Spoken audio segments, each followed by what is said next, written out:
Welcome back to This to Digital, where we talk about today's most modern titles and the classics that shaped them. As always, I'm your host, Brett Clark, and joining with me is the lovely Mr. Matt Keaton. Matt, how you doing today? Howdy, everybody. I'm doing great today, man. I'm enjoying my weekend. I had my first full week of work under my belt now and my new job. Loving it. And, man, I am feeling so rested, so good, so happy. I'm ready to go, man. Let's do this. Yeah, for sure. So this week we're doing something a little different. We are playing a game called Golf with Friends, Why We Talk to You Guys. And the reason we're doing this is we're trying something a little different here on the podcast. We decided to play a game where we talk to you guys kind of about some current events this week, just because there's some rumors going around on the PlayStation 5 and their new handheld that possibly could be coming out. And doing some research, it's all speculated rumors, so it's not like an official release. So we just kind of thought, we'll do a casual episode, talk about it, give you guys some current up-to-date stuff, and go from there. Matt, did you get to see anything about these releases yet, or not quite? I've heard some speculation, some rumors from different sources, but I haven't really seen or dived too far down the road with that. So, yeah, as far as the PS5 is concerned, the PS5 Sony released a patent where they have the ability to use 2 GPUs, and then they have cloud-based scaling, which a lot of people are looking towards the fact that the new consoles will have 2 GPUs in it. And I mean, more GPUs, more power is what most people think. The downside is that as of right now, Sony uses AMD graphics cards, and they just haven't had support for multi-GPU for some time. It's still supported, but it's not as popular as people think. It doesn't give you as much power as people would think it does. And at the end of the day, I think it's not really something that we should necessarily look at as that's going to happen. It's going to give us double the performance, because most of the time it doesn't give you double the performance. But that's coming from a PC background where I've had experience running SLI. And for me, SLI is not bad, but it just hasn't really been, it's never really been price to performance wise worth it, Gotcha. Yeah, it's kind of like a double-sided news for me, because on the one hand, obviously wanting a new console, and then on the other hand, seeing the lineage of what Sony's done. So I remember 2013 November, the PlayStation 4 releasing, and then all of a sudden, it's everyone's going crazy. I actually got mine. I know on a previous podcast I kind of made a mistake. So I actually got my PlayStation 4, my standard one, actually in January of the following year, not in 2013, but 2014. So it took me a couple of months to acquire one. And then when they were back on the shelves everywhere, it was I walked in, there was 10 of them at Target, and I got one.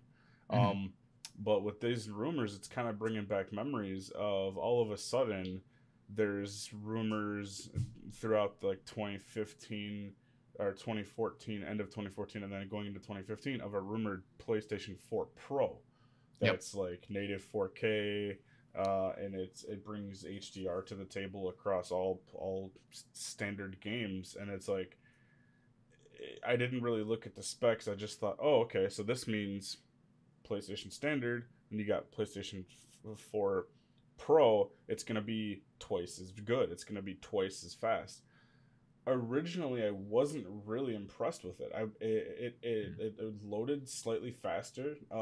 It was much quieter at first, and then it just kind of snowballed from there. I mean, I have had PlayStation 4 Pro. It came out in November 2016, so 3 years to the launch of the original standard console, it came out. And what these rumors have me worried about is, if it is true and there is going to be PS5 Pro, what's the turnaround on that going to be? Is it going to be 3 years from now?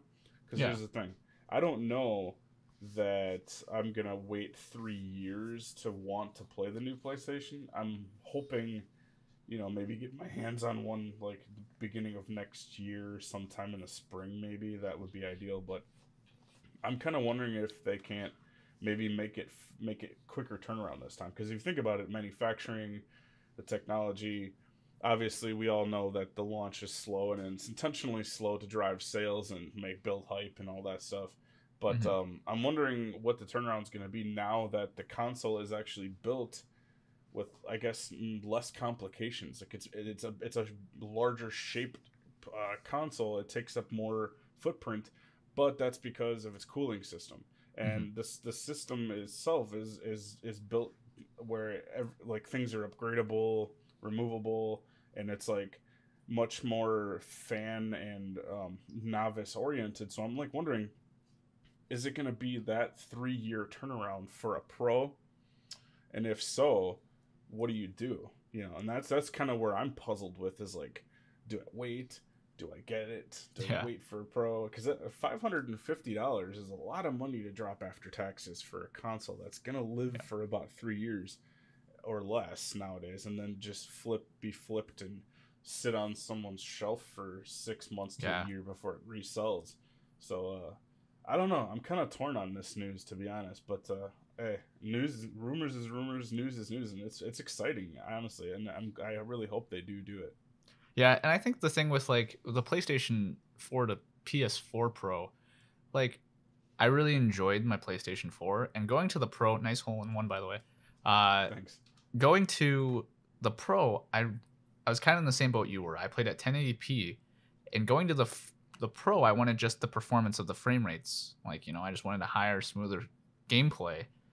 But then I started playing on 4K, and I'm like, I don't really experience the difference. Main reason is because it's more demanding, but I don't notice the experience difference because it's the same thing at 1080p but at 4K. Mm. So Mm-hmm. it's almost a blessing in disguise. Whereas when I play on PC, I notice a significant difference in performance. And then coming back to console, it's like I've just kind of learned to like adjust back and forth with it. I think until I get a PS5, like until I get it in my hands and like get to experience it and see it, I won't ever be able to compare it to uh PC. Like, I won't know what exactly I'm missing out on console versus PC. Because the only thing I'm really looking forward to on PlayStation 5 is the exclusives. Because, like I've said in the past, I normally buy most of my stuff on PC because the performance is better, longevity is better. And as of right now, there's nothing really on PS5 except for Final Fantasy 16. That's like the only thing I'm really interested in. Mm-hmm. Mm-hmm. And maybe Demon Souls, but that's about it. That's 2 titles. And so I can wait. I can wait till they release a bundle. They might release like oh gosh, if they release like a Star Wars Battlefront 3 or something, or a Star Wars Fallen Order 2 edition, then that's almost worth it. Once you get the special edition PlayStations out, I think that'll be worth it for me. I think no matter what, at some point I will get the PS4 or the PS5 Pro just because I know myself and I need that. I just Mm-hmm. I prefer to have the superior end of each console. Kind of like the Xbox One X or the Xbox One S. I prefer that over the original, obviously. Uh, but even so, it's like if the turnaround for a PS5 is 3 years to the PS5 Pro, Mm-hmm. and then I end up getting the PS5 Pro a year and a half into its cycle, that's not the end of the world for me. I got the PlayStation 4 Pro probably 2 years ago, maybe 2.5 years ago. Okay. And for me, it served its purpose. It served it very well. And this gingerbread man just totally blocked me. We're playing golf with friends with this hockey mode. There's like a little gingerbread goalie for those of you who aren't watching the gameplay. And so for me, like I get it where it's like, oh, I don't want to buy a console and then invest in 2.5 years. But at the same time, it's like the amount of hours you put into the system in those 2.5 years for me is how I look at it. And Mm-hmm. I've definitely played enough Overwatch with you on PS4. We've played enough Uncharted to last a lifetime. So it's worth it. It's gotten its use, in my personal opinion, Mm-hmm. even though it's been a short-lived time with it, quote unquote. But I mean, Yeah, it's I go feel ahead. the same way with the PlayStation 5 titles that are available. It's not blowing my skirt up. I mean, Demon Souls Remastered looks really, really fantastic. Final Fantasy, the trailers and everything look really cool. But I think the ultimate form factor for me of not going with the console right away and kind of just being thankful I wasn't able to get one, and kind of realizing that that's a lot of money to spend for a very weak launch, and a Mhm. very limited library available. For me, games later on down the road, next year, the year after, is ideally, I guess. Well, no, games further, even further down the launch cycle, like in 2 or 3 years, 3 or 4 years from now, are gonna be right where the good sweet spot is. You know, like when a Mhm. console first launches, developers have only had what, 6 months to a year with the console in pre-development before Mhm. the games are like able to get into a status where they're actually built and made and then published and manufactured. So or I for me down the road, those titles are gonna be like the sequel to Horizon Zero Dawn. Oh yeah. um and now there's some information and conjecture about Days Gone developer, the lead guy, leaving, and that's kind of catastrophic because that was his baby. And Days Gone is a fantastic game. You either love it or you think it's meh, but it's one of those titles that's a Sony exclusive, and then that's something to look forward to. But other than that, um, this little game called Bug Snacks I saw at the like developer video release actually looked really interesting, and it was a cute little like kind of like I guess you could say it's a kids game, but Mhm. it's like this, and I saw it's on PlayStation 4 as well. So the fact that it's on both platforms is like, well, then I don't need to get it for that because it's available everywhere. Mhm. And going into this, I was worried, like, and I was thinking about, like, okay, if the consoles are releasing, like the PlayStation 5 is about to release, what does that do to the PlayStation 4 titles? Is it going to be like the PlayStation 3 where they just axe it and it's done almost immediately? Or are they going to like trickle out some games a year or two later? Yeah. Um, and for me, it's like I still have a bajillion. I have like 500 some odd PlayStation library titles to play. So like, I don't have a need or a rush to get a PlayStation 5 off the bat. So I guess this is kind of good news for me, because at the same time it's like I don't know what to do. But when you really sit down and think about it and you do the math, you do the numbers, you think statistics, financial side of it, it's best to just clear out your backlog. You don't want to go into the PlayStation 5 having 500 titles from the PS4. Mhm. You can access 95% of them on the new console. Are they going to play the same? Is the backwards compatibility really that smooth? Is Mhm. it worth it? And for me, I have the God of War PlayStation 4 Pro, so it's like I still cherish that as like a centerpiece. Like it's in the living room, it's right next to the television, Yeah. it's on display, so to speak. So it's like I'm not gonna trade that in for a PlayStation 5 Pro. Mhm. So it's like I'm glad I still have some more time with the console left, and that to me is like the determining factor. Library left to backlog left to complete. The extreme greediness and uh, just like buzz and hype over the console, making it so limited.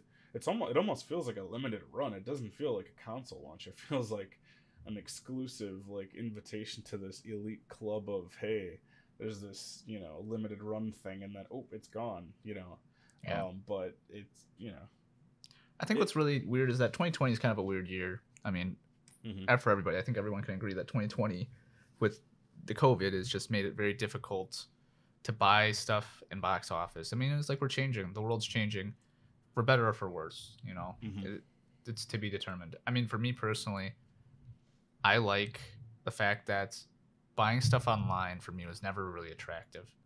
Um, but now I can buy stuff online and pick it up at like curbside pickup. I don't have to go into the store. I do really like that. Um, as social as I am, there are a couple people that I don't like to socialize with in the world, and those are other like salesmen, like other retail salesmen. I don't like to socialize with because they. No offense to you, retail salesmen, but I feel like some of you guys think you know everything when you don't. You know what I mean? And I was guilty of that when I first started out. But as I've gotten older, like there are a select few individuals in that space where I'm like, okay, I actually know that you know about the product and stuff like that. And that comes with time, and that comes with like rapport.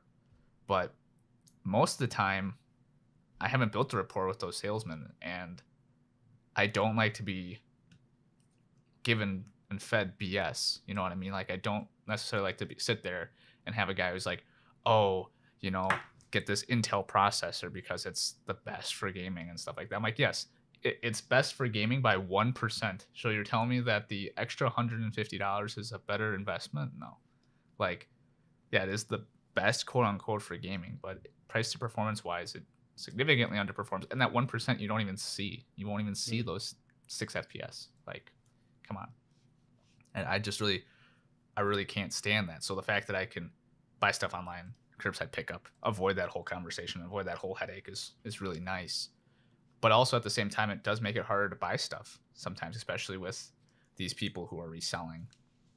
I mean, it's just what it is. Like, you know, you can't really do anything about it because, I mean, at the end of the day, life is just always going to kind of throw you a curveball, you know, and whether or not it's in the retail space or if it's on the online space, it's where you choose your battles. You know, you can't really do anything about it. You can be patient though, at the end of the day, you know, accept that you can't always get what you want, which I got to think is a really good mentality to have. If you can't get something, it's not the end of the world. You know what I mean? I can't get a PS5. Well, I can wait, you know. And the other thing with the PS5 Pro being announced is they're also announcing a PS5 Slim. And so now you have another variation of the PlayStation that you can get.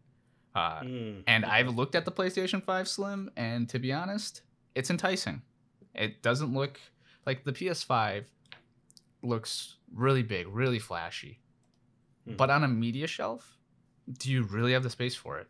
You know, that's kind of my concern, is where as a guy who has 10 consoles on his media shelf, I need to have the smallest console almost I can get, you know, in order to put everything out there. Otherwise, I'm putting stuff on stands, which isn't the end of the world, but it also isn't.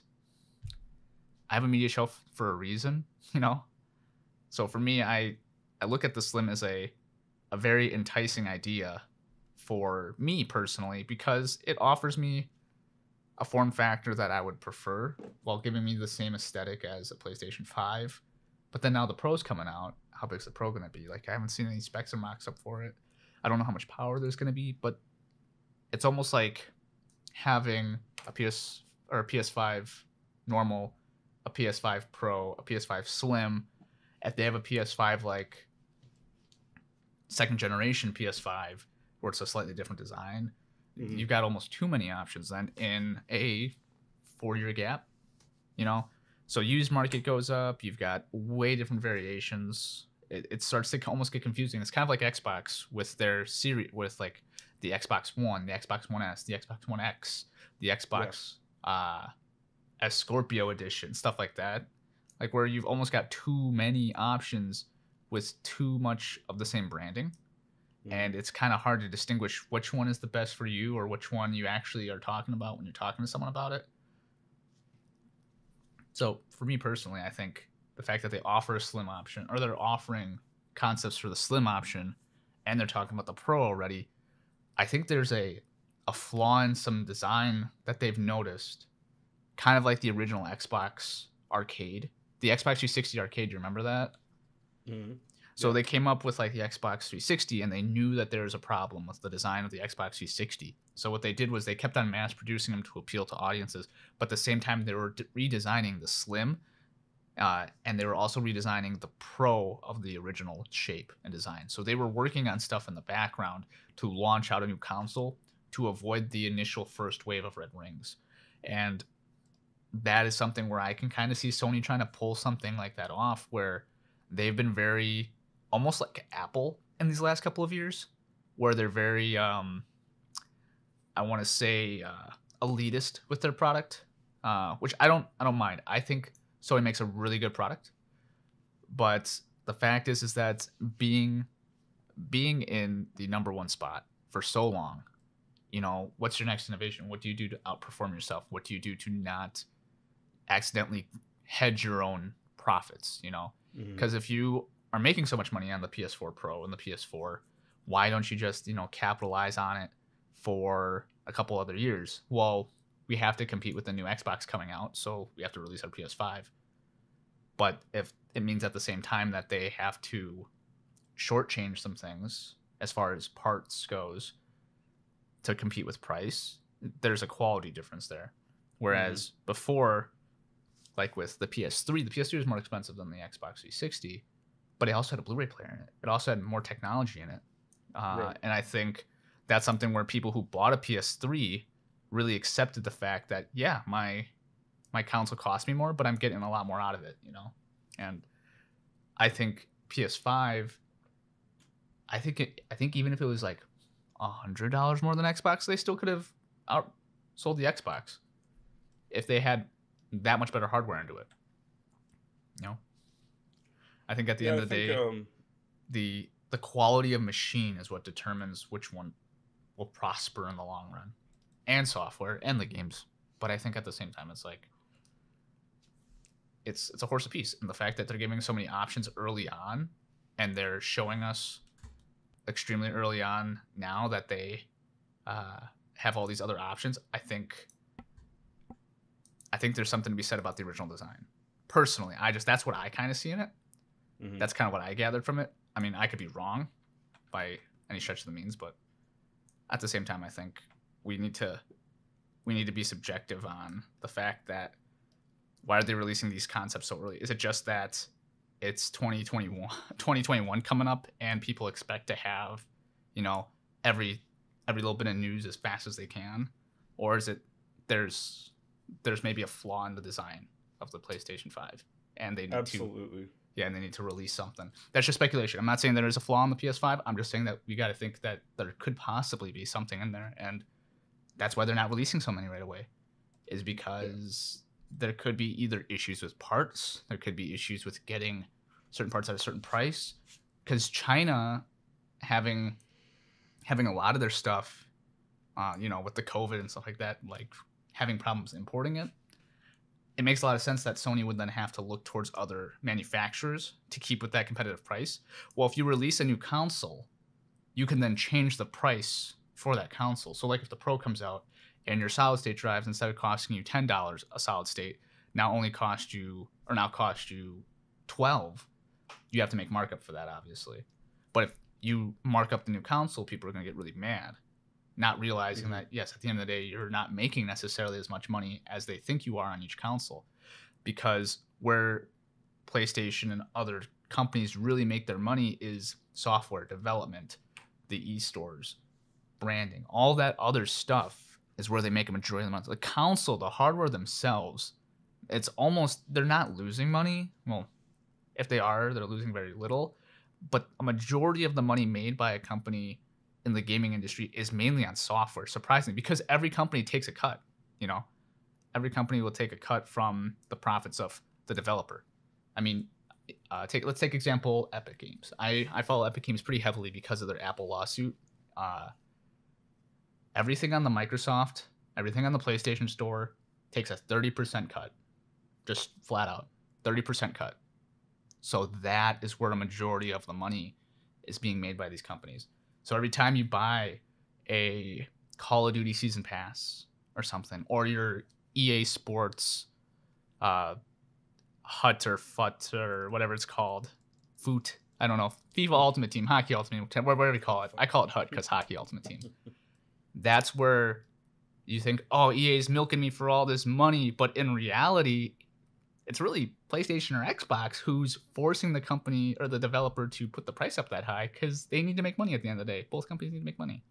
Yeah. So you're like, well, yeah, it's $20 for the pack, but in reality, it's only $15 for the developer, and then they have to pay distribution rights, So it's crazy. It's crazy when you really think about it at the end of the day. Like, the console itself has an expense, and because of that expense, they have to justify appropriate markup and appropriate cost per unit. So if the cost to make the unit is higher than what it was initially, you can't make new units. You have to release a new console. So that's another thing, is that either there's a flaw in the design or there's a flaw or an issue with obtaining parts, and so they have to release a new console to justify that. And you can't just be like, oh, here's a new PlayStation V2, without really increasing the performance or the design. So that's where the Slim might come in. The Slim might be, hey, we've got new parts in it. It performs better, quote unquote, but it's not the original design. Because the last thing I think you want to do is release another PlayStation 4 where you had the PlayStation 4 Piano Black, and then you had the PlayStation V2. And the thing that they improved in the PlayStation V2 was the buttons, which was a flaw that it had in the original design. And people really didn't freak out about that because it was a good design. It was a good design change, Mm-hmm. But now let's imagine you do that, and you don't change anything that noticeable. You don't change anything like that at all. Then people are kind of like, well, what was the point of releasing a V2 version or buying the V1 version? Because the last thing you want to do is isolate your crowd. The last thing you want to do is isolate those people who bought into your system super early. Mm-hmm. So I think it's kind of a tough patch to be in because there's so many reasons. There's so many reasons that they could be doing X, Y, Z, and we have no idea. But at the same time, it's kind of cool to be able to speculate about it and like possibly be like, well, this could be it. This could be the reason why they've done this or not. So, well, I think if you look at it, so I was talking to my wife about it, and we're kind of on the same page. It feels like this was a beta test where they had a product they knew had some design flaws or some like software issues. Man, I am really terribly soft tap. Just let it just barely get on there and just throw it. There you go. Oh, okay, there we go. Look at a little too much mustard. This hole's not going to go so well. It feels like they just said, you know what, let's put this out and let's just see what happens. And it really, there is a lot of confirmed reports out there if you just look, where there is a lot of like software based issues with the console, glitches. There's been some reports of the console being very loud and whistly. There's been reports where the software is glitched and bricked their television. The technology for the 120 frames capability is not out there, and television's widespread, so a lot of people don't have the newer televisions and they don't notice a big difference. When you go from 60 frames per second, and that's the standard of televisions with a motion rate of 120, when you put on the artificial motion rate, it causes an extreme stress on the console and the picture quality, because you're gonna lag because you're trying to accommodate those extra frames, and it looks even worse.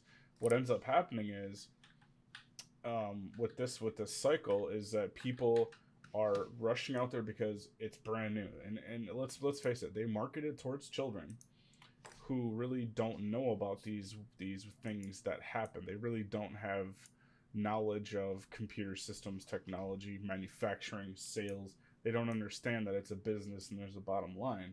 So they just think new product, new console. Oh, I gotta have it. And I was that way too.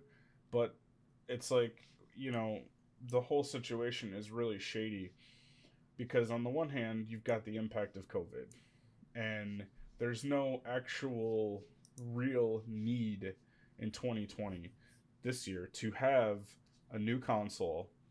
There is almost zero launch library, and it's kind of funny because when I watched the state of play and I saw the 3 or 4 of them there were where they showcased all their games, 75 to 80% of those games are all delayed and pushed back to like next year. Mm-hmm. So you've got like the Xbox Series X also. Their launch library is horrendous. I mean, they don't have any actual titles that are built for that platform.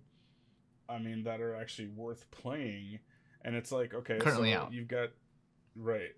You've got 2 consoles that were pushed out to facilitate the need and facilitate the companies making money, and that's it.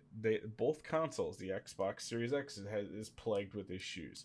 I've got a buddy, our buddy Aaron can't get online with people on Call of Duty. He can't play, that he can't talk to people. He's super frustrated with his console.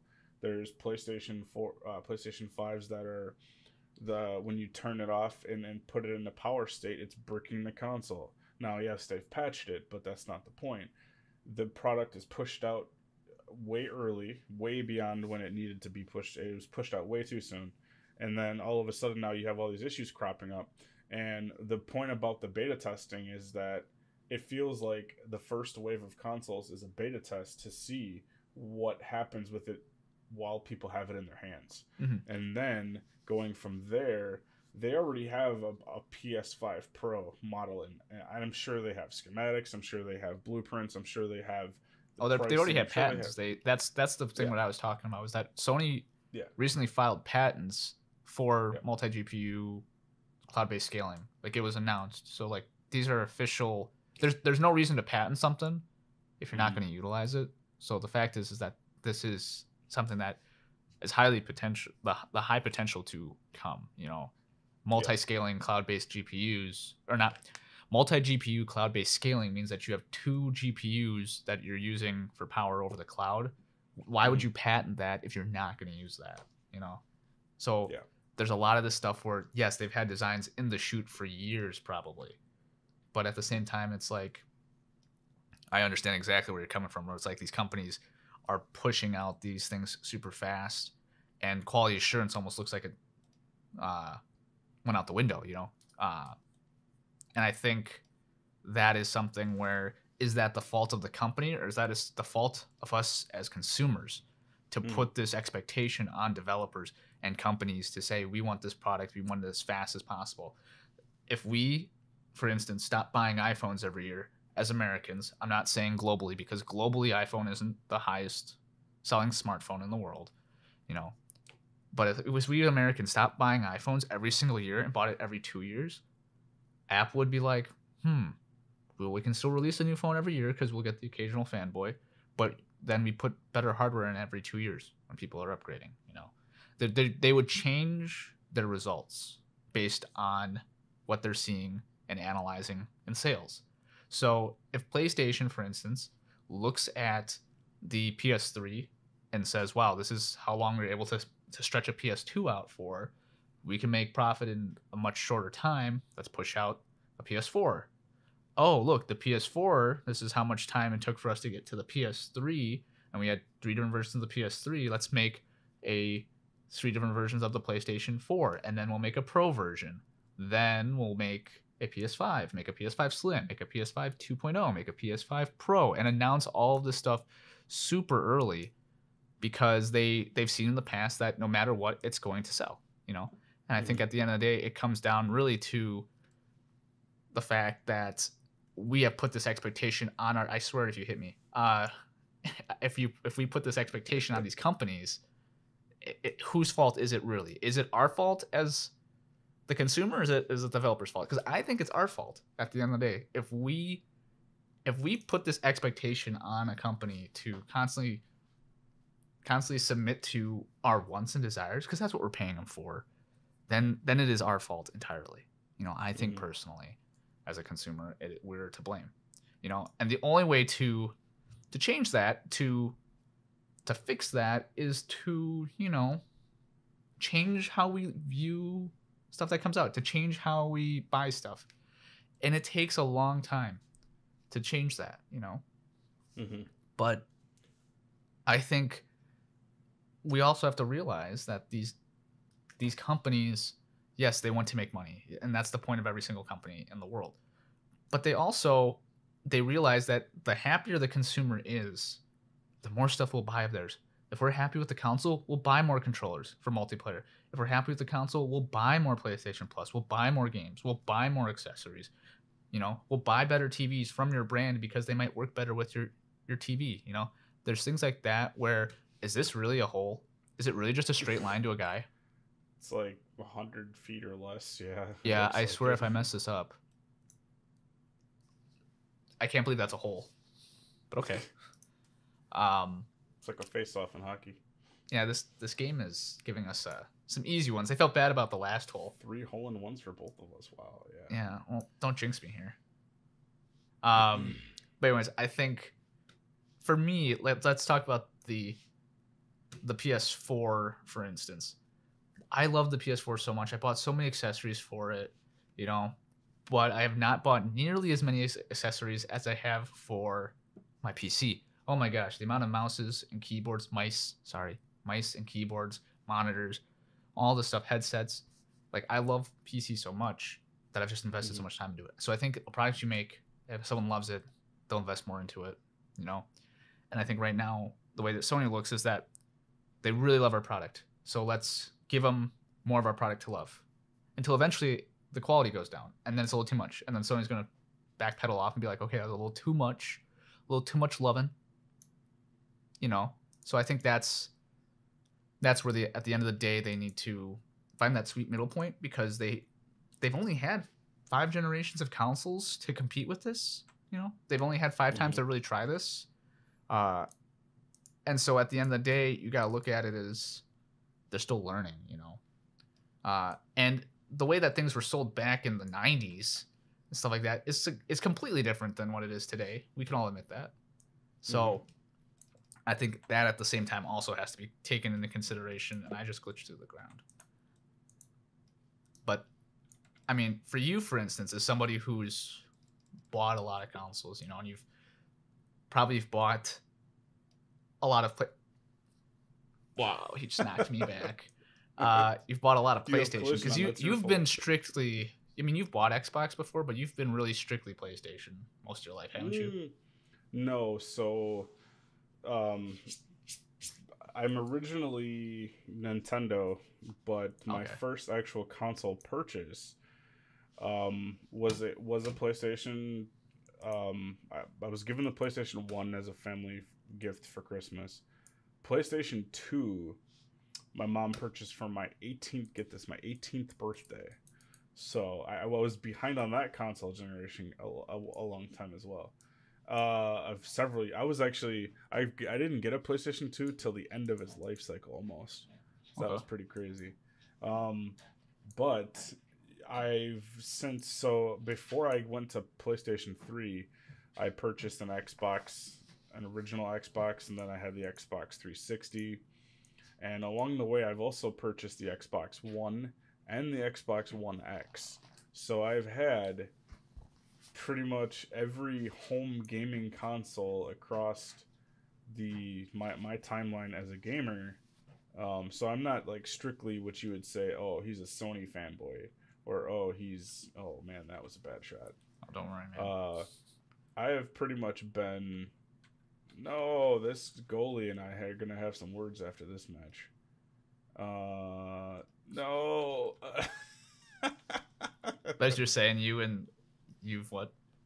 Yeah, so I'm not like exclusive to one console brand or the other or one company. I'm just a gamer. I just love video games, and I love, ever since I was a kid, just booting up a game and escaping reality for a period of time. Yeah, but you've bought how many PS4s? I got the original PS4 2014. I got an original Pro. I want to say, I think I just saw it on my Facebook timeline, so it's kind of funny. I think I got the Pro on launch or shortly after. And then, man, this game is just tearing me up. But I've purchased or owned about 4 PlayStations. So 4 PlayStation 4s. So it's difficult to justify also, because if you look at it, it's like all that money spent could have obviously gone to like a gaming PC by that time, which I wish I would have known by that time. But yeah, I've had about 4 or 5 PS4s in my time. Yeah, I mean, that's kind of where I was like, you've bought a lot of PlayStation consoles, and I'm like, I've only bought a couple. You know, PlayStation 4 was my first PlayStation, and it's tough because it's like, you know, I came from, you know, 360, and I really loved the 360 experience. Don't get me wrong, like it's a great experience, but there's just something about Sony where I was like, oh, that was very impressive with that. I was very impressed with just how it was, how it felt. I swear this game is just out to get me right now because I have no idea what's going on. But I digress from why I love PlayStation. The thing, though, that really got me excited was there's always been speculations that PlayStation's going to release another handheld, and try to compete with the Switch in that space. And did you ever have a PlayStation Portable? Did you ever have any portable consoles? No. I had a Nintendo Game Boy way back many, many moons ago, and that was the extent of my handheld experience. Okay. Yeah, I was a pretty avid Vita fan. Like I'm not a fanboy by any stretch of the means, but I did really appreciate what it was at the time, So for me, like looking at the idea that a Vita could then come back, it's nice because it was like the Switch before the Switch came out. The ability to extend your console, portably. Like you could play your games in a different room, like pretty much a lot of the stuff that the Switch can do. But it wasn't a standalone console. It's just more of an extension of your PlayStation. So that was kind of a cool concept. And if they release a PlayStation Portable 5G, it's almost like the Switch. You can just play PS5 games like remotely and stuff like that. And that's a cool concept and it's a great idea, but they have to do it right. They have to deliver it properly. And if they do it right, they can really, I know the game kind of messes you up. But if they do it right, there's an untapped market they could go at, And I personally think that with the PS5, that game library and the ability to stream it, there's games on the Switch that you're like, yeah, that's great. I can take it anywhere. But now imagine you can take Watch Dogs Legions, or you could take Horizon Zero Dawn portably. It's no contest then. You're going against a game that is a AAA title, almost like PC-esque, like performance-wise, like that quality of game compared to Super Mario, or Mario Odyssey. Like, yes, I love Mario Odyssey to death, but I think it's really easy for someone to go, oh, let me look at Horizon Zero Dawn. Let me look at this game and say that it is much better looking than Mario Odyssey. It's a little bit more impressive of a graphical feat, in my personal opinion. It's not saying that necessarily a game with bad graphics is necessarily a bad game. I'm just saying that technological standpoint, you got to be impressed with it regardless. So right. But other than that, I think the PlayStation Portable, if that comes back, they have to do it right. Otherwise, it's gonna flop. And I think I'll still buy one just because I like I'd like to try it. I might buy it used. I bought my Vita used years after the fact, and I loved it. But I think it's one of those things where it's like, I'm afraid to early adapt again. Same thing with the PS5. It's like, do you early adapt? Do you not early adapt? But you also got to realize too, there is proof out there if you look for it. Sony also is pretty sneaky, and so is Nintendo. They do file a lot of false patents that they either as a consumer you don't know they're ever going to use it, or they sometimes just throw it out there to deflect. Yep. A PlayStation new handheld would be phenomenal if they did it right. I totally agree. What I would like to see, which is what Nintendo did beautifully, was take a console and instead of releasing like, okay, well, we've got the Nintendo Switch Pro, which is also another rumor, I guess, if you want to save it, we could talk about that. The PlayStation Portable should be something where it's its own console that's docked, and it can be your like be all end all. I'm assuming they're gonna do something. This is speculation. I'm assuming if the new PlayStation handheld is gonna be capable of native 4K docked or 4K upscaled handheld. The reason being is that Nintendo Switch is targeting with their rumored Pro model. Wow, I just shot it to another course. The Nintendo Switch is targeting 4K in the handheld mode. So, it's 4K docked and then a higher resolution handheld than the 720 or 1080 or whatever it is. Um, and so I feel like the PlayStation handheld would have to meet that standard. And then I agree. I would totally love to see The Last of Us 2 or like Red Dead Redemption or something with like a higher graphical capability on a handheld device to be able to take that. Just think about that. Like if you could take that anywhere you want to, Yeah. that would be incredible. For me, why I didn't ever go with a handheld was partly because a lot of people don't know because I'm very closed off and personal, but I unfortunately spent a lot of time in hospitals and I spent a lot of time waiting in waiting rooms with for my mom. And the reason is because of her health decline over the years. So for me, the reason why I don't have a handheld is because I discovered through my aunt. Um, it's actually kind of funny. You know those like handheld poker games? Yeah. Yeah, so she got me addicted to like handheld poker. And so that's what I basically was playing like my whole childhood, waiting in hospital rooms. And believe me, when I say I've been in hospital rooms, I've been in a million of them, and for days on end.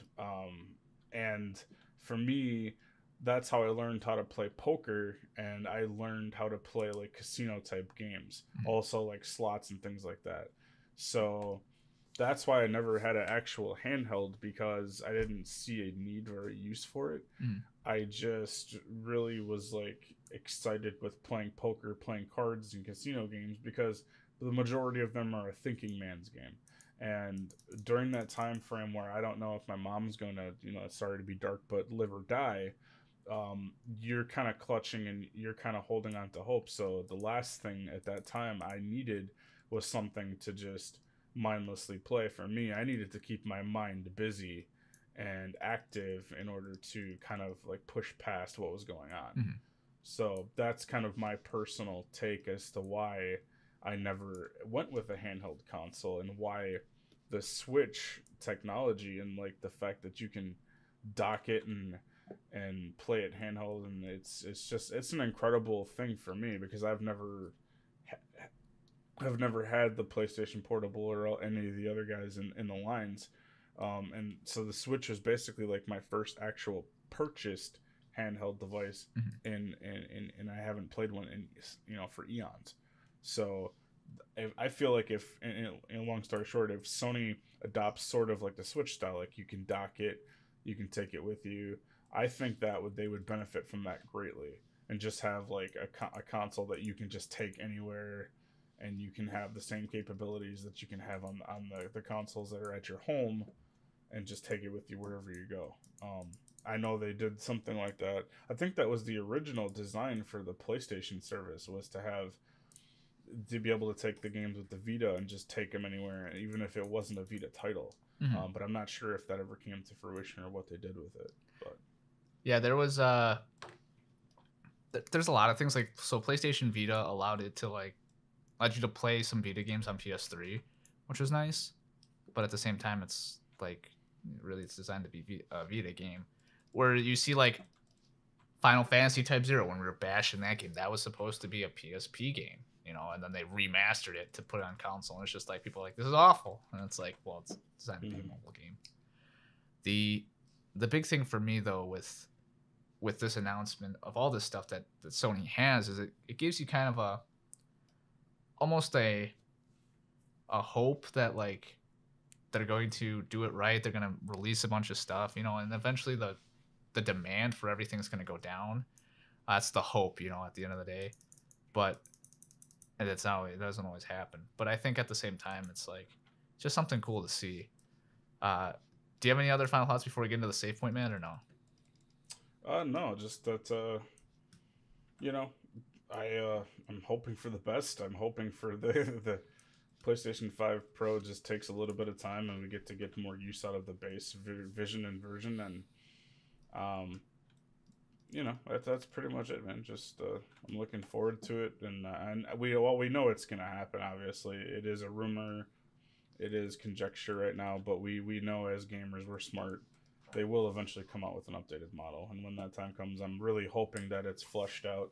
I guess I could add what I'm hoping to see is by the time that does happen, that they do have a proprietary M.2 drive that they offer, or if they're going to go with third party, they need to make it affordable, obviously. So if they do go with third party, that there's a wide range of them on the market, Mhm. and that they're easily installable as well, and that 500 gigabytes or whatever the disk version is, they upgrade that storage so that obviously the high demand for hard drive space is not such an issue going forward, Yeah. because that to me is a console killer, and why PC wins is storage space and upgradable storage. And so Yeah. I think if they're going to make any kind of upgrades, I would really, really, really like to see the console be super quiet, even when you're running a high demanding game. Impossible. And I would really like to see expanded storage and just a general overall smoothing and performance free issues. Yeah, there's some things though with the PlayStation. Unfortunately, you're not going to get a quieter console until you start going to liquid cooled, or you start just ventilating or putting multiple fans in there. It's just impossible with the form factor that they have and the demands that they have for the game. Unfortunately, all the same with the storage is that with their storage, the thing that they should do is to keep their hands off of it. Personally, I think I should choose what M.2 I put into it, because then I can choose my upgrade size. The second PlayStation starts putting stuff into it automatically, for me personally, just saying it kind of is unfortunate, but I don't really trust them to make the executive decision which is best for my use case, But that's just me personally. I just thought I'd give my little input there when you said proprietary M.2s. I'm like, no, last thing I want is proprietary M.2s. So, but I agree with you. Third party, they need to make it affordable. But that comes on to the M.2 manufacturers at the end of the day, not PlayStation. So PlayStation, keep your hands off my M.2s for my sake. On that note, we're going to kick it over to the save point. Man, we are not great golfers, man. No, we are No, not. we're not. That is for sure. Anyways, Matt, on this week's save point, we actually got a message from somebody on our Animal Crossing video. It was from Robert E. He said, "A fun episode, and I love the quality of the editing. Keep up the great work." Well, appreciate that, Robert. Yeah, it was a lot of fun editing that particular video, and more importantly, we had a really good time making just the promotional stuff for it. Like it was fun to be able to do something different, and that's why I was like, man, we should try that again, but just with something a little bit more casual, like golf. And I think us playing the game, playing a game while we're talking to you guys, it's fun, because we get to play a game. It gives you guys something to look at other than us, which I think is very helpful. We've got voices made for radio, not necessarily faces meant for video. And I think that just helps a lot, And then also, it's something that we can recommend to you guys, like Golf with Friends here. Like, it's a fun game. It's a great game. It's $15 right now on Steam. A little expensive for single use case, but it's definitely a game that you can buy and play hot seat with your friends. And that's kind of why I really enjoy it. It's something different, that you can play with your friends. But at the end of the day, I think what really makes this podcast fun is having somebody like Matt who I can just talk to very naturally, and just we can talk about anything, whether it be rumors coming in from PlayStation or whatever. It just makes it a lot more fun to be able to enjoy the content and enjoy the experience with someone who I trust and value their opinion. Makes it a lot easier. But on the other hand, it also makes it a lot more upsetting when some bad news comes in, like PlayStations are impossible to get and stuff like that. So we always appreciate the feedback and the comments, because you guys really help drive where the podcast can go, and we can start to experience some things that either you guys like it or you guys don't like it, and we know where to improve or not change anything, and it gives us a reason to kind of mess around and try something different at the end of the day. Matt, you got any comments on that? Yeah, it just helps us tremendously. What we do together, I really enjoy, and doing this is a blast.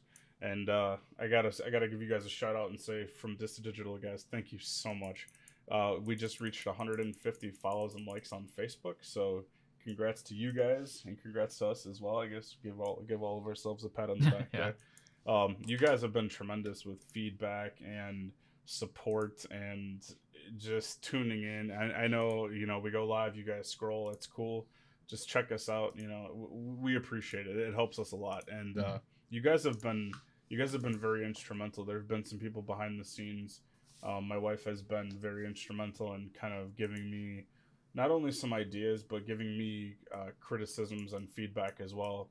And it's been a tremendous pleasure to do this, and I'm extremely looking forward to going forward where we go from here. Mhm. So, shout out to you guys. Thank you, everyone, for your follows, your support, your likes, your comments.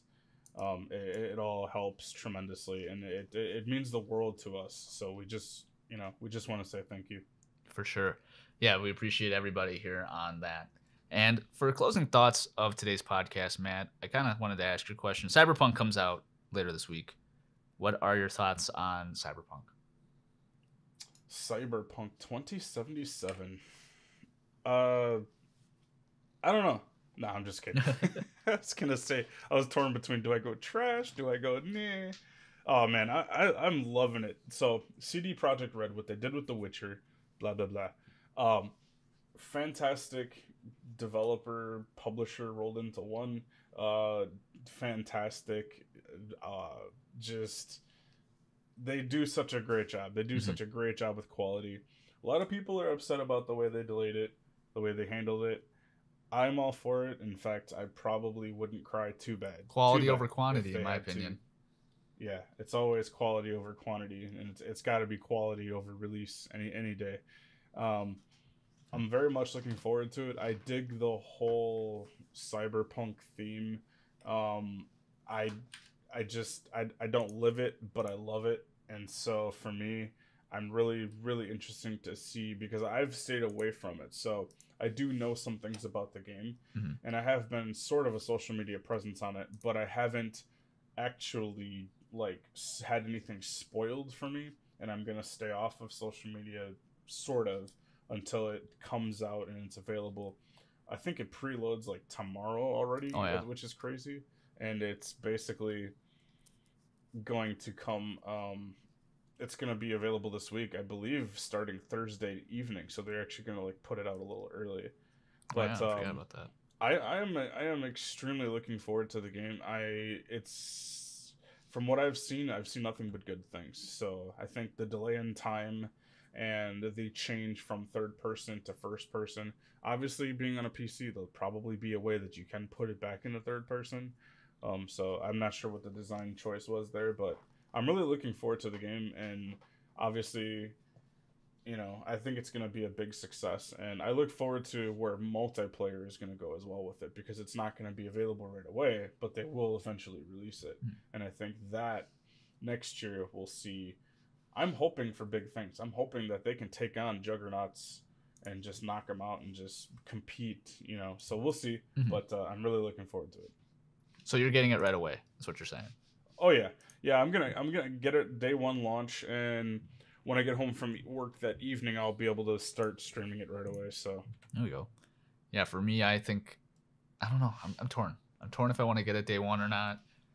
Just mainly because I got so many games in my backlog. But I do love CD Projekt Red. I love The Witcher, but I played The Witcher like a couple years after it launched. But I might be a little late to the party on it. But this digital will not. We'll definitely have content for Cyberpunk. We'll have Matt talking about it. We'll have gameplay for you, and we'll have an in-depth review, whether or not I'm the one reviewing it or not, or if I'm just simply the voice talent for it. We'll get you enough Cyberpunk content to get you all hyped up for it and to let you guys know our thoughts and opinions on it. We actually kind of exciting news. Me and Matt behind the scenes, like we said, we had a lot of people who were helping out. We brought on, uh, we're bringing on someone to help edit the podcast, and we also are bringing on someone to help capture footage as well. Brought on a couple people actually for stuff like that, and we also are working on getting review samples for games that are upcoming or like games that have just come out, so we can review it and talk about it on the podcast. So there's a lot of stuff going on behind the background that we can't quite disclose yet because it's still in the works. So, but it's exciting stuff's coming to the channel, and we hope to have you guys there for the whole entire ride. But do you have any final thoughts here, man, at the end of the episode? Golfing with friends is a lot of fun. You guys got to try it. But it's probably not going to be one of those long-term investments, but it's definitely a lot of fun. I know Brett got me a copy of this game and just like, hey, let's play this. And I'm just like, I was kind of like, ooh, okay, I'll give it a shot. And man, it's a lot of fun. It's addictive. It's a lot of fun.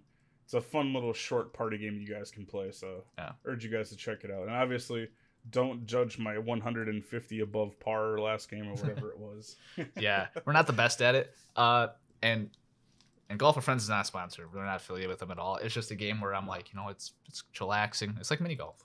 It's just something where we like the game. If we're gonna recommend something to you guys, it's because we genuinely like it. If we're gonna play something on the podcast, it's something that we genuinely like, something we genuinely like to talk about. So, just so you guys are aware, we're not affiliated with them. Not yet. Maybe we will be. Last time I said we're not affiliated with someone, the next podcast we're affiliated with them. So, yeah. Speaking of that, Humble Bundle, by the way, also they have some great deals going on, and their big advertisement right now is for Horizon Zero Dawn on PC. So you can go check that out at humblebundle.com. Don't forget to use our link and give us a little kickback, and also help out the Halt International Children's Association. So that'd be a very helpful thing for you to do, and a very great thing to do in this holiday season. The other last thing I have to say is, from me and from all of This Digital, I appreciate you guys tuning in. And Matt, I'll let you sign out for us. Yeah, I'm still playing the game, which is. Like, I left the game. The game's closed on my screen. I closed out of Steam entirely. Okay. So you're just in there playing the game. I'm retiring. That's how addictive that game is, ladies and gentlemen. Matt, we're running long here. We're running long. We have to rent the studio out for another hour at this rate. Oh, it's a good thing the rent's paid. Yeah. Thank you guys. Thank you guys for your support, your love. Don't forget to check us out on social media. Just the Digital with a K, not a C, because otherwise we won't see it. Anyways, on behalf of Just the Digital, this is Matt signing out. Thank you guys. We'll catch you next time. Yep. Don't forget to watch The Mandalorian. You'll know why when you see. I did check it out. That was really awesome. But I see you guys.